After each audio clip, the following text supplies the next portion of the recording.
Hey y'all, so I could pretend that I didn't film this video and that I don't work outside my contract hours video at the same time and like change my shirt and do all that stuff, but I did. I batch filmed them both, and so here we go. We still have the I adulted today shirt on, hair is the same, makeup the same. Let's get into the 3 resources I pay for and swear by.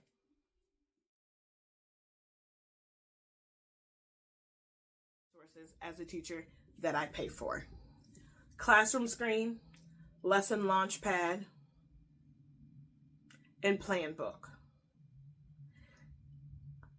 There might be, I'll talk about like an honorable mention because I like it and I want to pay for it, but it's a lot of money. It's a lot of money. But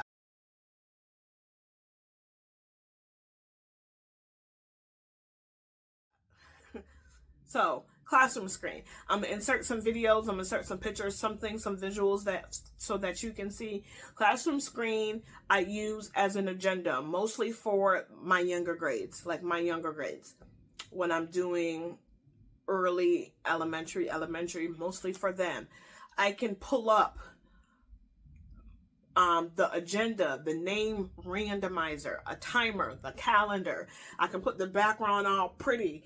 The difference is $30 a year. The difference between the paid and the free version is, of course, you get access to more widgets.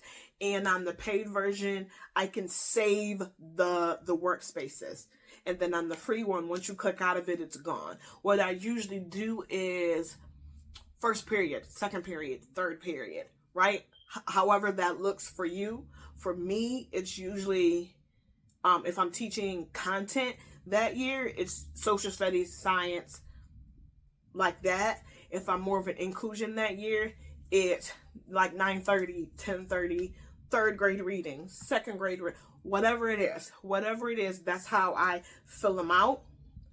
And then I plan for the week. Most of the time, I'm pretty good, maybe like 75% of on Friday planning for the next week, so I can just come in the next week and get out of it. I try not to do that at home. Because remember, I don't work outside my contract hours. Do I take my computer home on the weekends? I do, but that's just in case something happens.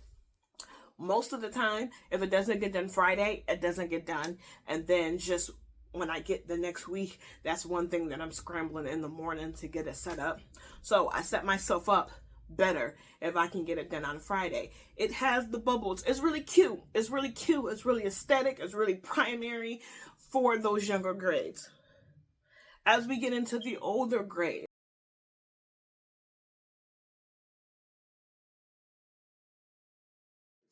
sometimes I miss and match. It depends on like what am I teaching that year, y'all. Lesson Launchpad is like $30, $35 a year. And I tell you, I happened upon it not last year, but the year before. And it's similar to Classroomscreen, but it's just aged. I can do my class schedule. I can do different classes, like different pages. I can link in my slides and my videos. I can have agenda. The timers go off automatically based off of what the timers I put in. So it'll pop up on the screen. I'm gonna put some videos and some stuff up here, y'all, so y'all can see. It pops up on the screen like you have 5 minutes, or the bell's about to ring, or you need to be sitting down. Whatever it is that the message says, y'all, it is just, I love it. It's not for Classroomscreen and Launchpad for me. It's not an either or. It's both of them. So even though I tend to use Classroomscreen with younger kids and I tend to use Launchpad with older kids, I can have the Launchpad up for the agenda and the lesson, the tasks, and all that for today. And then I might need a name randomizer for like cold calling kids. I'll pull up the Classroomscreen and I'll do that on there. I can hyperlink documents and stuff into both of them. Really dig in and look at all the stuff that these resources can do. That's $60 that I pay for. $65 that I pay for yearly. That's there's no talking, there's no thinking about it. Those are verified lessons for me. Now,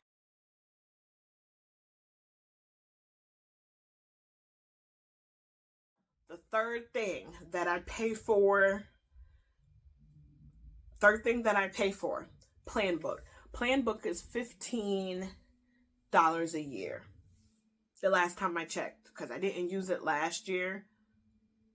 I used it the first half of last year and not the second half of last year because I switched schools in the middle of the year. But Planbook is an online lesson planner.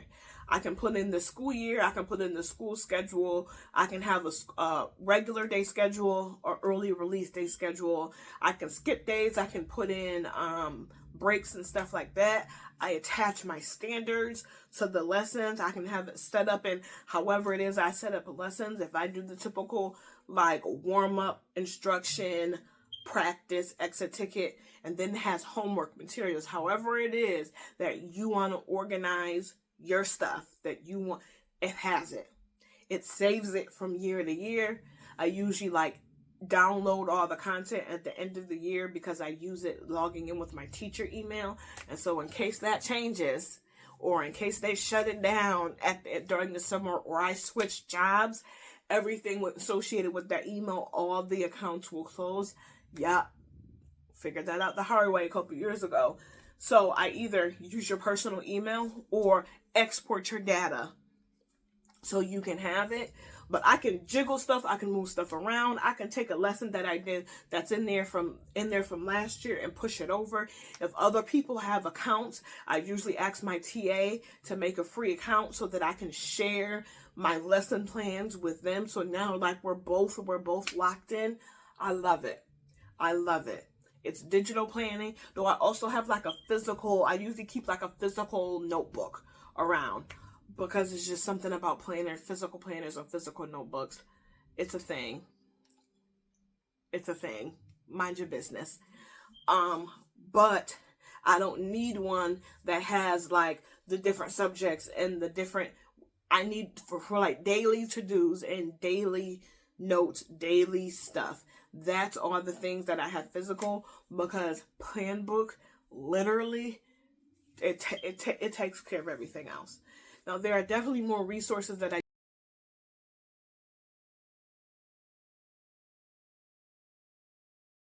use free versions of.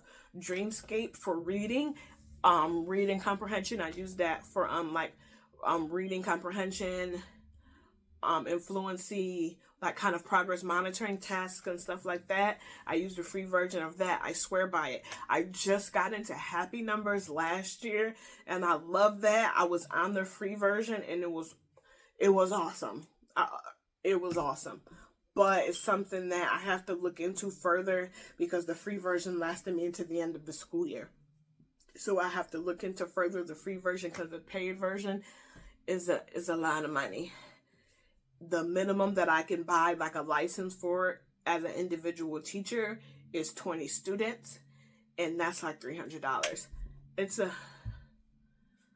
lot of money for me to try to be paying, but I love it's math, it's adaptive math, like a program that adapts based off of the testing they take and how they're doing. It reminds me kind of like an IXL, stuff like that.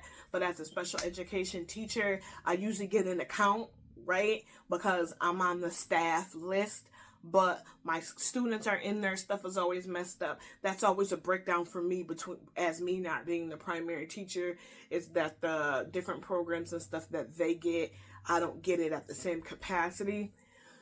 So I need to look into that one, y'all. That one's kind of like the honorable mention because last year I loved it. Get on a free trial of that, guys, to see how you want. That is definitely elementary though. That is not middle or high school. But if their level is K5, K6, then you can like they will still benefit from those foundational skills that is teaching them. Those are the resources that I pay for consistently and I swear by.